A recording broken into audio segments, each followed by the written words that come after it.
Hello everyone, I am Raut sir. Welcome to our YouTube channel. आजच्या व्हिडिओमध्ये आपण boards updated format of boards activity sheet हे पाहणार आहोत. आणि हे पाहताना आपण मार्च 2020 बोर्ड्स पेपर हे एक्झाम्पल म्हणून घेतलेलं आहे. आणि या प्रश्नांची उत्तरे देखील मी काही प्रमाणात लिहिलेली आहेत. तर ह्या व्हिडिओच्या शेवटी मी तुम्हाला काही वेळ देईल. त्या वेळेमध्ये तुम्ही स्क्रीनशॉट काढा आणि हे जे फॉर्मॅट आहे विथ आन्सर्स काही प्रश्नांचे दिलेले ते PDF फॉर्ममध्ये देखील उपलब्ध आहे. ते तुम्हाला डिस्क्रिप्शन बॉक्समध्ये पाहायला मिळेल. आत्ता तुम्हाला ह्या व्हिडिओमधील अक्षरे ब्लर दिसत आहेत, अस्पष्ट दिसत आहेत. मग अशा वेळी पुढील प्रमाणे सेटिंग करा. राईट साईडला कॉर्नरला जे 3 टिंब दिसत आहेत तिथे प्रेस करा. तिथून क्वालिटीवरती प्रेस करा आणि मग नंतर 480p वरती प्रेस करा. काही सेकंदातच तुम्हाला अक्षरे क्लिअर दिसू लागतील. आणि so let us start the updated format of board activity seat. तर हा जो पेपर आहे आपला हा 80 गुणांचा असेल. हा पेपर 6 सेक्शनमध्ये विभागलेला असेल. सेक्शन 1 लँग्वेज स्टडीवरती आधारित असेल. सेक्शन 2 टेक्स्च्युअल पॅसेज असेल, म्हणजेच पुस्तकामधील आपल्या 2 पॅसेज विचारले जातील. सेक्शन C हा पोएट्रीवरती आधारित असेल. सेक्शन 4 जो आहे हा नॉन टेक्स्च्युअल पॅसेज म्हणजे पुस्तकाच्या बाहेरील. आणि सेक्शन 5 आहे हा रायटिंग स्किलवरती आधारित असेल. आणि सेक्शन 6 हा स्किल डेव्हलपमेंटवरती आधारित असेल. So let us start the section 1 language study. तर आपण आता डिटेल्समध्ये थोडं पाहणार आहोत. क्वेश्चन नंबर 1 मधील A, डू ॲज डायरेक्टेड. तर हा जो सेक्शन आहे ह्याच्यामध्ये तुम्हाला एकूण 6 ॲक्टिव्हिटीज विचारल्या जातील आणि 6 पैकी तुम्हाला 4 सोडवायच्या आहेत. प्रत्येक ॲक्टिव्हिटीला 2 मार्क आहेत. तर पहिली ॲक्टिव्हिटी आहे complete the following words by using correct letters. तर इथे तुम्हाला 4 शब्द दिले जातील आणि त्या 4 शब्दामध्ये करेक्ट लेटर चा उपयोग करून तो अर्थपूर्ण शब्द बनवायचा आहे. तर एक्झाम्पल पहा. COR डॅश आहे ER. इथे येणार कॉर्नर म्हणजे जिथे आपण अल्फाबेट A लेटर टाकलं. त्याच्यानंतर F-CUS फोकस O आलं लेटर. HEA-TH L लेटर आलं. आणि चौथं आहे T-AFFIC म्हणजे इथे ट्रॅफिक म्हणजे R लेटर आलं. तर इथे एक तुम्हाला टिप्स द्यायची आहे की जर समजा तुम्ही A-E-I-O-U हे 5 स्वर आहेत. मग काय करायचं, हे 5 स्वर आहेत तर 5 स्वरमधील प्रत्येक लेटर एक वेळा 1 बाय 1 काय करायचं त्या शब्दामध्ये टाकून पाहायचं. आणि ते लेटर ठेवल्यानंतर जर समजा अर्थपूर्ण शब्द आणि तुमच्या ओळखीचा शब्द वाटला तर अर्थातच तो शब्द बरोबर असेल.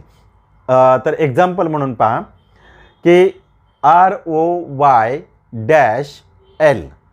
तर आपण हे जे 5 स्वर आहेत त्यामधील A जर ठेवून पाहिलं तर काय होणार शब्द ROYAL रॉयल म्हणजे अर्थपूर्ण शब्द झाला. म्हणजे इथे A हे लेटर बरोबर आहे.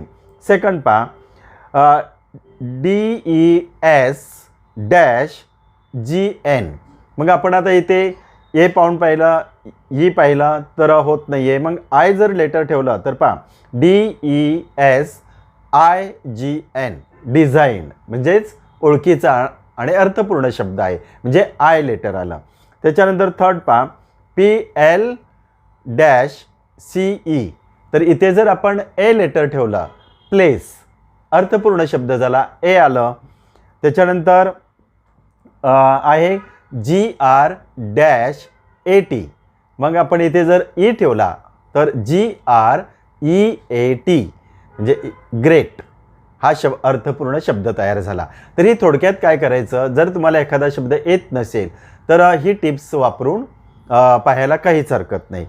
Question number second, put the following words in alphabetical letter. तर आता दुसऱ्या ॲक्टिव्हिटीमध्ये तुम्हाला 2 प्रश्न विचारले जातील एका मार्कासाठी. तर पहिलं जे आहे त्याच्यामध्ये वेगवेगळ्या लेटर्सने शब्दाला सुरुवात झाली असेल आणि दुसऱ्या गटामध्ये एकाच लेटर्सने चारही शब्दाला सुरुवात झाली असेल. तर एक्झाम्पल पहा पहिलं की फ्रंट, बेगर, ॲन्सेंट आणि अर्थ. तर हे सोपं आहे अल्फाबेटिकल लावण्यासाठी. ॲन्सेंट, बेगर, अर्थ आणि फ्रंट. त्याच्यानंतर दुसरं पहा एकाच लेटर्सने सुरू होणारे नॉकिंग, किडनॅप्ड, नाईटिंग आणि किल्ड. आन्सर पहा किडनॅप्ड, किल्ड, नाईटिंग आणि नॉकिंग. तर आता इथे एक टिप्स लक्षात घ्या.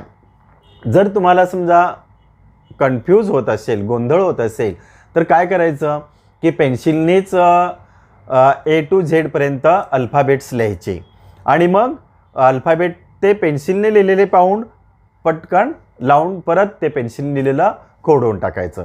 म्हणजे असेही तुम्ही तिथे आयडिया यूज करू शकता. त्याच्यानंतर third question, punctuate the following. पहिला पहा इथे देखील 2 असेल एका मार्कासाठी की सी स्माइल्ड अ बेगर चेंज माय लाईफ. तर आता punctuate the following he activity सोडवताना एक गोष्ट लक्षात घ्या की तुम्हाला डायरेक्ट आणि इनडायरेक्ट हे जर तुम्ही माझा व्हिडिओ पाहिला तर तुमच्या लक्षात येईल. तर डायरेक्टचं जे सेंटेन्स असतं ते सेंटेन्सची सुरुवात कशी असते की सब्जेक्ट, वर्ब, कॉमा आणि रिपोर्टेड जे स्पीच आहे ते इन्व्हर्टेड कॉमामध्ये ठेवलेलं असतं. मग आपण काय करायचं, तीच आयडिया इथे यूज करायची. उत्तर पहा, सी स्माइल्ड सब्जेक्ट आला, स्माइल्ड वर्ब आलं, आपण कॉमा ठेवला.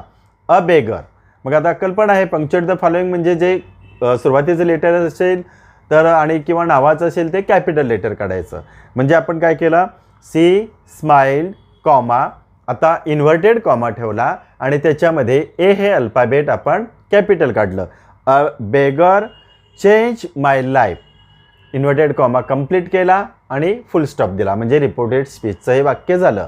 तर ही जर आयडिया तुम्ही यूज केली तर निश्चितपणे मला वाटतं तुमचे मार्क जाणार नाही आहेत. आता दुसरं वाक्य पहा की what's your opinion on the future of Indian boxing, ask the interviewer. आता इथे देखील डायरेक्टचं इनडायरेक्टचे वाक्य आपण जर लक्षात घेतले तर लक्षात ठेवायचं की प्रश्नार्थक असतात, फुलस्टॉप्स असतात, त्याच्यानंतर एक्सप्लेनेशन म्हणजे एक्सक्लॅमेटरी सेंटेन्सेस असतात. तर इथे पाहता हे प्रश्नार्थक वाक्य आहे की फॉट्स. तर बोलतानाच आपल्याला काय फॉट्स आपण बोलतो म्हणजेच apostrophe S. What's your opinion on the future of Indian boxing. तर अर्थातच हे प्रश्नार्थक आहे. मग हे आपण पहिलं जे आहे रिपोर्टेड स्पीच हे काय करायचं, इन्व्हर्टेड कॉमामध्ये ठेवायचं. इन्व्हर्टेड कॉमा दिला, व्हॉट्स एस हा आपण ॲपॉस्ट्रोफी लिहिला, your opinion on the future of इंडियनमधील आय हा कॅपिटल काढला कारण नाऊन आहे.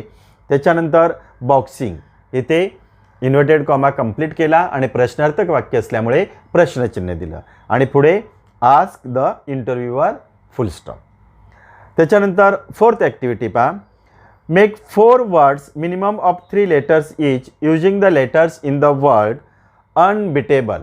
तर तुम्हाला इथे एक असा साधारणतः मोठा शब्द दिला जाईल आणि तुम्हाला कमीत कमी 3 लेटर्सचे अर्थपूर्ण शब्द बनवायला सांगितले जातील आणि ते शब्द किती बनवायला सांगितले जातील, 4. तर 2 मार्कासाठी असेल, एक शब्द अर्ध्या मार्कासाठी. तर इथे तुम्ही शब्द तुमच्या सराव करून बनवू शकता. अनबिटेबलचं आन्सर्स पहा, बीट, टेबल, एबल आणि ईट. आता त्याच्यानंतर जो 5वी ॲक्टिव्हिटी आहे पहा, write the related words as shown in the example.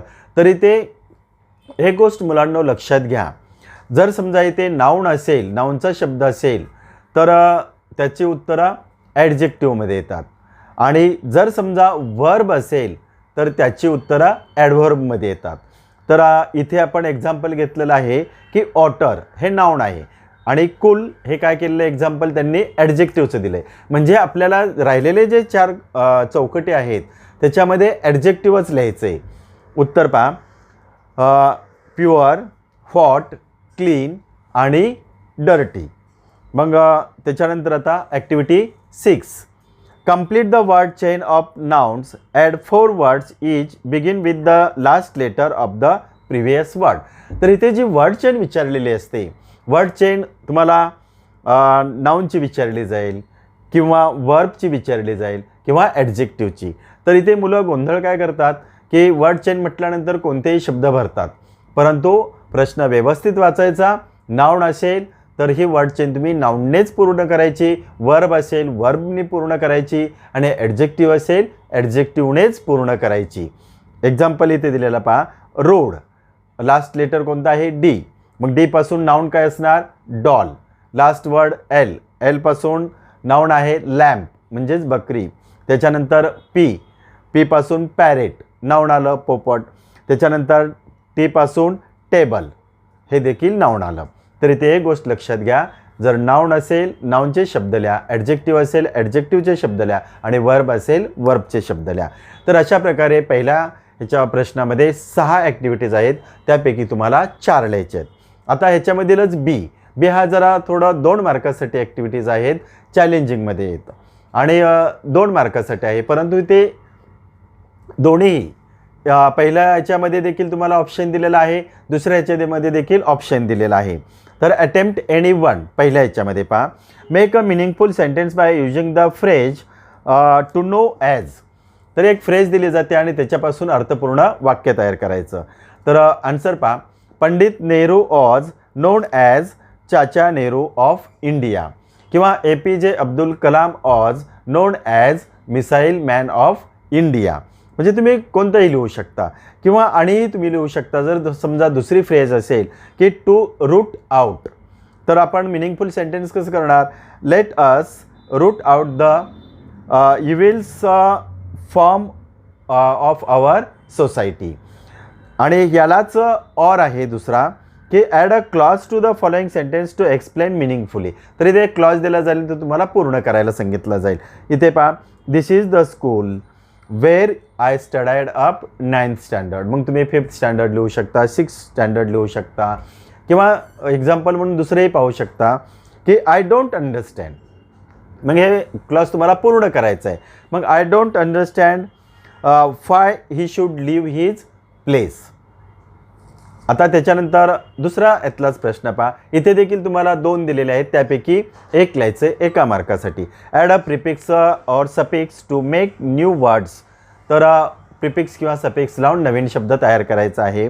Words आहेत केअर, केअरफुल, त्याच्यानंतर हेल्दी, अनहेल्दी किंवा अदर एक्झाम्पल पहा, लकी, अनलकी, मॅनेज, मॅनेजमेंट. आणि आता यालाच ऑर आहे दुसरा की हेच वरील शब्द जे आहेत पहा, make a meaningful sentence using any one of the following words. म्हणजे पहिलं लिहा किंवा तुम्ही दुसरं, तेच शब्द तुम्हाला इथे पुन्हा रिपीट होतील, परंतु त्याच्यापासून तुम्हाला वाक्य तयार करायचं आहे. की पहा, care, mother cares for her children. आणि healthy, morning walk keeps us healthy. किंवा आपण जे एक्झाम्पल पाहिलेलं आहे लकी, की I was lucky to get admission in that top schools. किंवा दुसरं पहा मॅनेजमेंटचा, की it is difficult to manage naughty childrens in the school. अशा पद्धतीने तुम्हाला लँग्वेज स्टडीमध्ये 8 गुणांचा सोडवायचा आहे आणि सराव करायचा आहे. आता सेक्शन 2 टेक्स्च्युअल पॅसेज. तर इथे पुस्तकामधील 2 पॅसेज विचारले जातील. प्रत्येक पॅसेज हा 10 मार्कासाठी असेल. तर 10 मार्कासाठी जो पॅसेज आहे त्यात 5 प्रश्न असतील आणि म्हणजेच A1, A2, A3, A4 आणि A5. त्याच्यानंतर B1, B2, B3, B4 आणि B5. तर प्रत्येक ॲक्टिव्हिटी ही 2 मार्कासाठी असेल. तर आता इथला A1 जो आहे हा सिम्पल फॅक्च्युअल क्वेश्चन्स असेल. मग आता सिम्पल फॅक्च्युअल क्वेश्चन म्हणजेच काय, की यामध्ये तुम्हाला ट्रू फॉल्स विचारलं जाईल किंवा राईट रॉंग विचारलं जाईल, ॲग्री डिसॲग्री विचारलं जाईल, कंप्लीट द सेंटेन्स असेल किंवा नेम द फॉलोइंग किंवा हू सेड टू हुम, यापैकी काही विचारलं जाईल. तर इथे आपल्याला पेपरमध्ये एक्झाम्पल म्हणून आपण काय घेतलेलं आहे, A1 पहा, write whether the following sentence are true or false. तर इथे फर्स्ट सेंटेन्स ट्रू आहे, सेकंड फॉल्स आहे, थर्ड ट्रू आहे आणि फोर्थ पुन्हा फॉल्स आहे. तर आता इथे एक टिप्स काय वापरायची, लक्षात घ्यायची पहा. जर इथे दिलेलं वाक्य जसंच्या तसं पॅसेजमध्ये तुम्हाला जर मिळालं तर ते वाक्य ट्रू, आणि इथे दिलेलं वाक्यामध्ये काही बदल झाला असेल पॅसेजमध्ये आणि ह्या वाक्यामध्ये तर अर्थातच ते वाक्य फॉल्स असेल. पण इथे देखील एक टिप्स आहे की शक्यतो प्रिपोजिशनमध्येच काय असतात, चुका दाखवलेल्या असतात. त्याच्यानंतर दुसरा प्रश्न जो आहे म्हणजेच A2 हा कॉम्प्लेक्स क्वेश्चन असेल. कॉम्प्लेक्स म्हणजेच थोडा गुंतागुंतीचा असेल.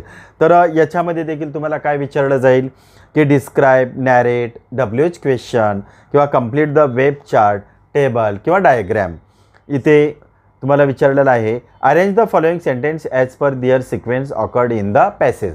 तर आपल्याला सिक्वेन्सनुसार काय करायचे आहेत, हे जे वाक्य आहेत ते अरेंज करायचे आहेत. तर इथे मी नंबर दिलेले आहेत की पहिल्या नंबरला तिसरं वाक्य आहे, नंतर दुसऱ्या नंबरला चौथं वाक्य आहे, 3 नंबरला दुसरं वाक्य आहे, तर 4 नंबरला पहिलं वाक्य आहे. त्याच्यानंतर A3 हा A3 जो आहे इथे दिलेला आहे मॅच द सिनॉनिमस. म्हणजे हा जो प्रश्न आहे हा कशावरती आधारित असतो की मॅच द फॉलोइंग किंवा complete words grid, puzzle, quiz असेल किंवा क्रॉस आउट असेल किंवा पिक आउट ऑडमॅन आउट ते असेल. त्याच्यानंतर फाइंड द सिमिलर वर्ड्स असेल किंवा फाइंड द अपोजिट वर्ड्स, म्हणजे याच्यावरती हा आधारित असेल. तर इथे मॅच द फॉलोइंग आहे. तर इथे डायरेक्ट उत्तर मी लिहिलेले आहेत पहा की पहिलं जे पॅराडाईज आहे त्याला D आहे, हेवन. दुसरं जेस्ट आहे त्याला A आहे, इन्थुसिझम. आणि असिस्टला B आहे, व्हॅल्युएबल थिंग्स. आणि ड्रेंचला C आहे म्हणजेच वेट. त्याच्यानंतर ॲक्टिव्हिटी 4 डू ॲज डायरेक्टेड. हे तुम्हाला 5वी ते 10वीपर्यंत जे ग्रामर असेल त्या ग्रामरवरती आधारित असेल. म्हणजेच चेंज द वॉइस असेल, डिग्री असेल, त्याच्यानंतर ॲड अ क्वेश्चन टॅग असेल किंवा फ्रेम अ WH क्वेश्चन असेल. म्हणजे यापैकी कोणत्याही प्रकारची इथे 2 वाक्य विचारले जातील. तर इथे पहिलं वाक्य आहे they were totally drenched and happy. तर इथे तुम्हाला not only but also use करायला सांगितलेलं आहे. तर उत्तर पहा की they were not only totally drench but also happy. Second sentence पहा the beggar and the young girl were playing on the road. Rewrite it in present continuous tense. तर इथे टेन्सचं माझे जर तुम्ही व्हिडिओ पाहिले तर निश्चितपणे तुम्हाला टेन्सचे वाक्य न चुकता लिहिता येतील. The beggar and young girl are playing on the road, कारण हे जे आहे वाक्य हे पास्ट कंटिन्युअसमधील आहे आणि आपल्याला सांगितलं आहे प्रेझेंट कंटिन्युअसमध्ये. त्याच्यानंतर 5वा जो प्रश्न आहे की हा पर्सनल रिस्पॉन्स आहे. तर पर्सनल रिस्पॉन्समध्ये लक्षात घ्यायचं की आपल्याला इथे ओन रिस्पॉन्स द्यायचा आहे, म्हणजे स्वतःच्या शब्दात लिहायचं आहे. त्याच्यानंतर कल्पनाशक्तीवरती आधारित असतो की इथे जेवढं तुम्ही स्वतःच्या शब्दात म्हणजेच ग्रॅमॅटिकली मिस्टेक्स न करता उत्तर लिहिणार तेवढे तुम्हाला आउट ऑफ मार्क मिळतील. त्याच्यानंतर B. आता इथे दुसरा पॅसेज हा 10 मार्कासाठी असेल, परंतु तो पहिला जो पॅसेजचे आपण पहिले 5 प्रश्नाचं स्वरूप पाहिलं तर तेच स्वरूप याही देखील पॅसेजमध्ये असेल. आता इथे मी तुम्हाला फक्त डायरेक्ट क्वेश्चन आन्सर्स वाचून दाखवतो. Read the passage and do the activities, complete the sentence. Success is a walk in the dark. If we don't put anything in we can't get anything out. Life is something like trump. आणि चौथा आहे की to reduce weight we know how to go about it. त्याच्यानंतर B2 complete the web आहे इथे की valuables that spark of imagination and encourages us. तर इथे एक टिप्स आहे पहा की ही जी वेब आहे तर पॅसेजमध्ये ते वाक्य काय होतात की समजा पहिल्या, दुसऱ्या, तिसऱ्या पॅरेग्राफमध्ये दिलेले असतात. तर तेच वाक्य तुम्हाला काय करायचं त्या वाक्यामधूनच चौकटीमध्ये उत्तर लिहायचे. तर उत्तर आहेत पहा विजन्स, ड्रीम्स, विशेष आणि इंटेन्शन्स. त्याच्यानंतर B3 पहा write antonyms of the following words. Wrong, right, decrease, increase, discourage, encourage आणि लाईट, डार्क. ह्याच्यामध्ये ॲक्टिव्हिटी 4 पहा डू ॲज डायरेक्टेड.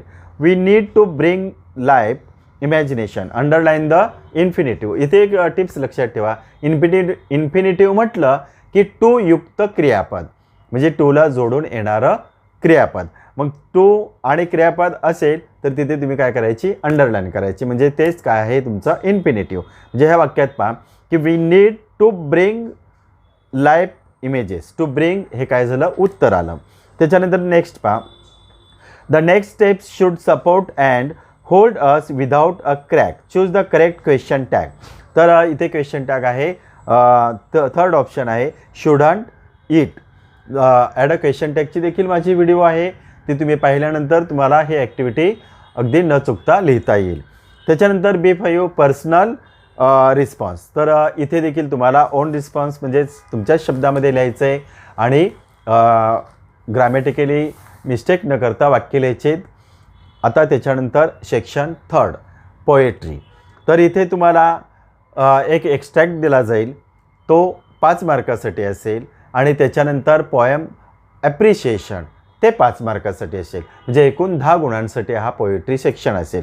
तर आता पहिला जो आहे एक्स्ट्रॅक्ट, ह्याच्यामध्ये 3 प्रश्न विचारले जातील. तर 3 प्रश्नाचं स्वरूप कसं असेल, तर जो पहिला A1 आहे तो असेल की सिम्पल फॅक्च्युअल क्वेश्चन्स. त्याच्यानंतर A2 असेल, हा असेल complex question.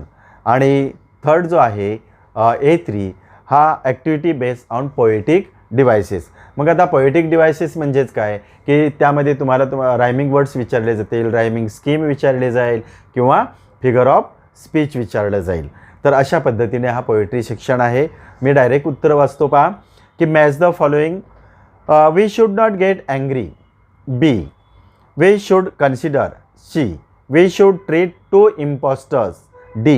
We should trust ourselves, ह्याला A आहे. आणि A2चं पहा, write any 4 advices that poet has given in stanza number 1. 1 मधील इथे तुम्ही तुमच्या म्हणजेच तुम्ही शोधून लिहा. त्याच्यानंतर A3 पहा, add your own rhyming words in your following pairs, lies, wise, rise, aim, same, name. आणि आता ॲप्रिशिएशन ऑफ द पोएम. तर आता ॲप्रिशिएशनला कोणते पोएम येईल, तर इथे जी विचारलेली आहे पोएम ती सोडून अन्य पोएममधील एक पोएम तुम्हाला ॲप्रिशिएशनसाठी दिली जाईल. मग आता ॲप्रिशिएशन हे 5 मार्कासाठी आहे. याच्यामध्ये टायटल हे कवितेला दिलेलं असतं तेच लिहायचं आहे, नेम ऑफ द पोएट तिथे दिलेलंच आहे, नाव लिहायचं, राईम स्कीम लिहायची. राईम स्कीम लिहिताना लक्षात घ्यायचं की चूक होणार नाही आहे. त्याच्यानंतर फिगर ऑफ स्पीच, इथे तुम्ही एक जरी फिगर ऑफ स्पीच लिहिलं तरी तुम्हाला 1 मार्क मिळेल. आणि मग नंतर थीम, सेंट्रल आयडिया ही साधारणतः इन 2 to 3 लाईन्स, म्हणजे एक अपेक्षित आहे की एक 3-4 ओळीमध्ये तुम्ही लिहिली तरी चालेल, 5 ओळीमध्ये लिहिली तरी हरकत नाही आहे. परंतु थीम लिहिताना पूर्ण कवितेचा सारांश तिथे सेंट्रल आयडिया यायला पाहिजे, हे लक्षात घ्यायचं. त्याच्यानंतर सेक्शन 4 हा नॉन टेक्स्च्युअल पॅसेजवरती आधारित असेल, तो असेल 10 मार्कासाठी आणि 5 मार्कासाठी त्याच पॅसेजचं समरी रायटिंग तुम्हाला करायचं आहे. जर हा पॅसेज जो आहे हा पुस्तकाच्या बाहेरील पॅसेज विचारला जाईल, परंतु ह्या पॅसेजच्या प्रश्नांचे जे स्वरूप आहे म्हणजेच A1, A2, A3, तर याचंही स्वरूप जसं आपण पुस्तकातील शीन पॅसेजचं पाहिलं, म्हणजे टेक्स्च्युअल पॅसेजचं तेच स्वरूप तुम्हाला इथे देखील आहे. म्हणून मी इथे फक्त तुम्हाला आन्सर्स रीड करून दाखवतो. की पहिला आहे फिल इन द ब्लँक्स, की Jaipur was founded by Sawai Jai Singh second. Ahmedabad is the first Indian heritage city. UNESCO declared Jaipur as a world heritage city. आणि चौथा आहे Jaipur is in Rajasthan state. त्याच्यानंतर हे सेकंड पहा, की what does UNESCO seek to, what is it considered to be. तर या प्रश्नाचं उत्तर तुम्हाला पॅसेजमधून शोधायचं आहे. तर इथे एक टिप लक्षात घ्या, की what does UNESCO seek to. तर युनेस्को सीक टू हे शब्द आलेले आहेत. तर हे शब्द काय करायचं, आपण पॅसेजमध्ये शोधायचे आणि मग जिथे हे शब्द असतील तिथेच म्हणजेच अराउंड मागे पुढे ह्या प्रश्नाचं उत्तर असेल. किंवा what is it considered to be किंवा कन्सिडर्ड हा जर शब्द तुम्ही पाहिला तर तुम्हाला त्याचं उत्तर मिळू शकेल. A3 पहा, find any 4 adjectives from the passage, म्हणजे अर्बन, कल्चरल किंवा नॅचरल किंवा आउटस्टँडिंग हे 4 तुम्हाला ॲडजेक्टिव्स मिळतील. आणि आता चौथा आहे do as directed.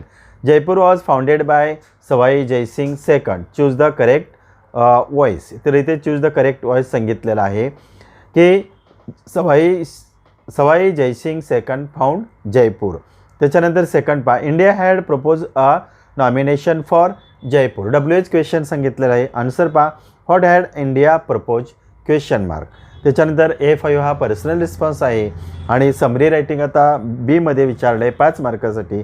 Summary writing करताना लक्षात घ्यायचं की टायटल न विसरता लिहायचं, कारण टायटलला 1 मार्क दिलेला आहे. आणि समरी लिहिताना तुम्ही तुमच्या शब्दात जेवढे अर्थपूर्ण वाक्य तयार करून लिहाल तेवढी तुम्हाला आउट ऑफ मार्क दिली जातील. आणि आता सेक्शन जो 5th आहे हा आहे रायटिंग स्किलवरती आधारित. रायटिंग स्किल हे तुमचं 20 मार्क्ससाठी असेल. तर त्यामधील क्वेश्चन नंबर 5 A. तर लेटर रायटिंग यामध्ये 2 प्रकारचे लेटर्स असतील. एक असेल इनफॉर्मल आणि फॉर्मल.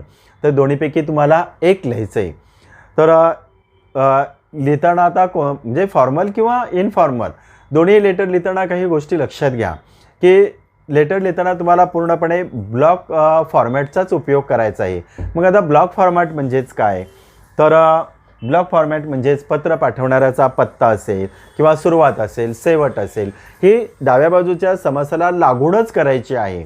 आणि जर तुम्हाला समजा पॅरेग्राफ पाडायचं असेल तर रिकामी जागा सोडून पॅरेग्राफ न पाडता तुम्हाला पॅरेग्राफ पाडायचं असेल त्याच्यावरती एक लाईन रिकामी सोडायची आणि मग नंतर दुसरा म्हणजे पॅरेग्राफ तुम्हाला समासाला लागूनच काय करायचं आहे, लिहायचं आहे. तर आणि तिसरं जे आहे ते कृतीपत्रिकेत असलेली नावेच लिहायची. काही मुलं स्वतःची नावं मनाने लिहितात, तर तसं न करता काय करायचं की कृतीपत्रिकेमध्ये जी नावं दिलेली आहेत तीच नावं तुम्ही लिहायची आहेत. त्याच्यानंतर साधारणपणे 3 परिच्छेद लिहिणं अपेक्षित आहे. 3 परिच्छेद लिहिणं अपेक्षित आहे म्हणजेच काय की पत्राची सुरुवात आहे, दिलेल्या मुद्द्यांचा पूर्णपणे उहापोह केलेला असावा, म्हणजे स्पष्टीकरण केलेलं असावं आणि पत्राचा समारोप असावा. तर असे 3 पॅरेग्राफ लिहिणं अपेक्षित आहे. त्याच्यानंतर आता जो 5वा म्हणजेच ह्याच्यामधीलच B पहा, dialogue writing drafting a speech. तर इथे देखील तुम्हाला 5 मार्कासाठी ऑप्शन आहे. एक तर डायलॉग रायटिंग लिहा किंवा स्पीच लिहा. तर डायलॉग रायटिंगमध्ये तुम्हाला 1 मार्क आणि 3 मार्क असे 5 मार्कासाठी असेल.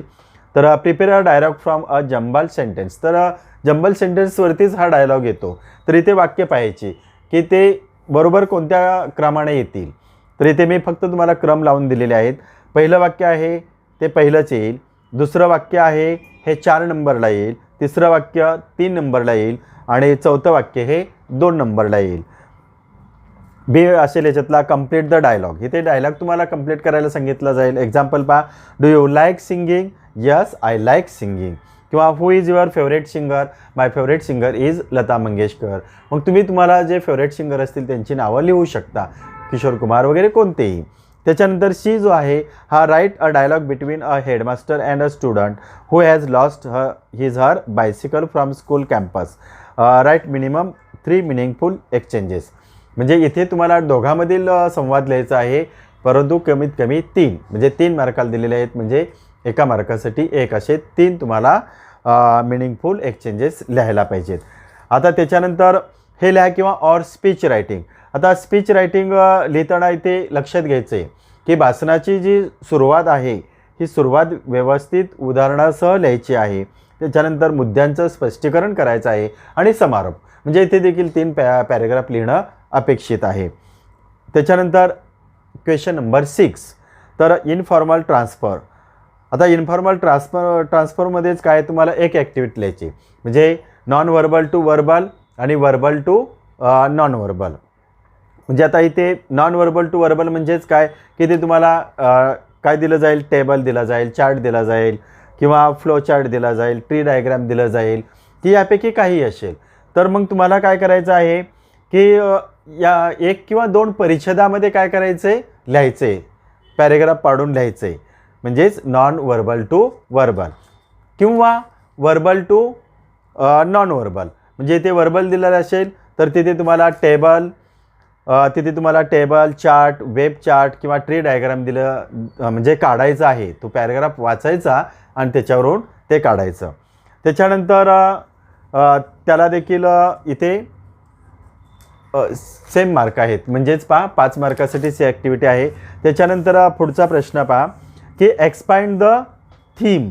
आता एक्सपॅन्ड द थीम म्हणजेच काय की कल्पना विस्तार करायचा आहे. कल्पना विस्तारमध्ये इथे देखील तुम्हाला ऑर आहे की B1 और B2 do any one of the following, म्हणजे दोन्हीपैकी एक. तर पहिलं आहे न्यूज रिपोर्ट. न्यूज रिपोर्ट लिहा किंवा डेव्हलप द स्टोरी किंवा स्टोरी लिहा. इथे तुम्ही स्टोरी लिहू शकता किंवा न्यूज रिपोर्ट लिहू शकता. आणि त्याच्यानंतर शेवटचा प्रश्न जो आहे सेक्शन 6 हा स्किल डेव्हलपमेंटवरती आधारित आहे. तो 5 मार्कासाठी असेल अपडेटेड बोर्ड्स फॉर्मॅटनुसार. तर इथे पहिलं जे आहे translate the following words into your medium of instructions, म्हणजेच आपली मराठी माध्यम आहे त्याच्यामुळे आपण याचे अर्थ मराठीमध्ये लिहायचे. हे तुमचं पूर्णपणे तुमच्या व्होकॅब्युलरीवरती आधारित असेल. सेकंड आहे translate the following sentence into your medium of instruction, इथे देखील मराठीमध्ये लिहायचं आहे.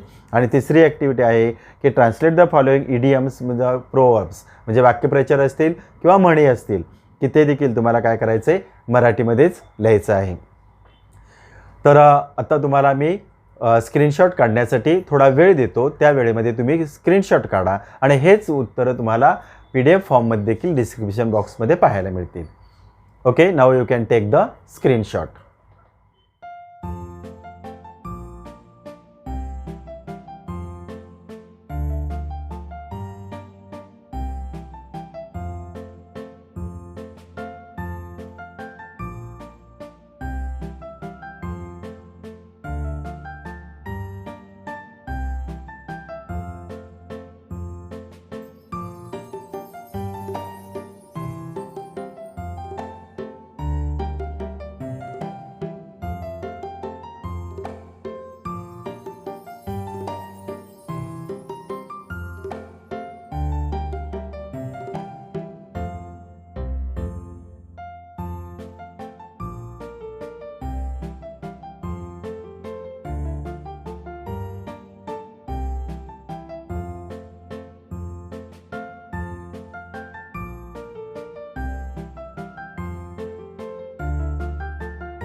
Okay, if you understand this video, then press the like button.